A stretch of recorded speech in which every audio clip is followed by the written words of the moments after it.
fact, it is working that way. Let's break it down right now with former Scott Walker campaign advisor and Republican strategist Ed Goeas. Ed, good to see you, sir. Good to see you, Maria. What about that? I mean, Bernie Sanders is making the same argument, by the way. He's getting the popular vote, and yet he doesn't have the delegates that Hillary Clinton has. Well, Bernie has more of an argument because of the superdelegates. The fact of the matter is that Trump has gotten 37.6% of the popular vote so far, and he has 45% of the delegates. So whining about the process when, in fact, the process to this point has played very much in his favor is just that, whining. Yeah, it's true. And Sandra, that's why Wisconsin's so important, I guess, because when he comes back to the Northeast states, it's very expected that he's going to get lots of delegates in places like New York. Yeah, and Ed, last night we were watching the town hall, Ted Cruz with Megyn Kelly, and Scott Walker sat down in full support of Ted Cruz last night. Is Ted Cruz and his campaign, are they making the most of what even Donald Trump has described as his worst week yet in this campaign, in this election? I think very much so, and you know, a lot's been made about the last week. The fact of the matter is what we're seeing in the numbers in Wisconsin is Trump is upside down on this favorable, unfavorable. He's been there for several weeks now. All the public polls are showing that. It's a reaction to particularly married Republican women being very negative about his approach, his persona, if you will, his character.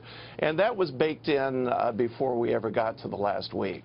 So this is kind of coming home to roost. There's some more solidifying there.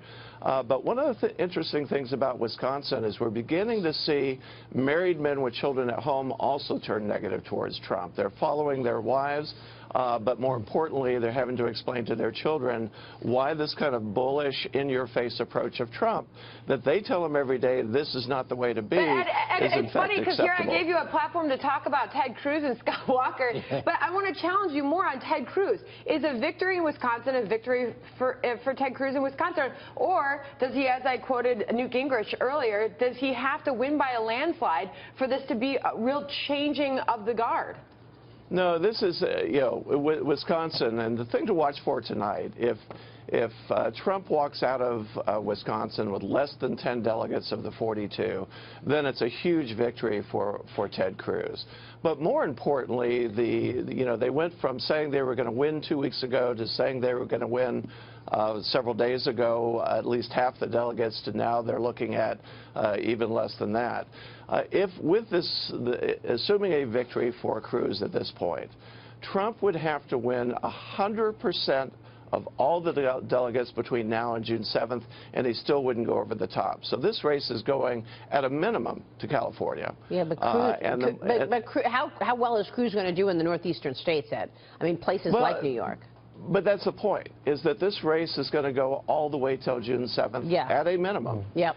And the longer this race goes, the more Trump has to be this persona that he is winning these campaigns, the more likelihood these negatives that he started with very high negatives overall, these negatives will continue to increase as we've seen in recent months.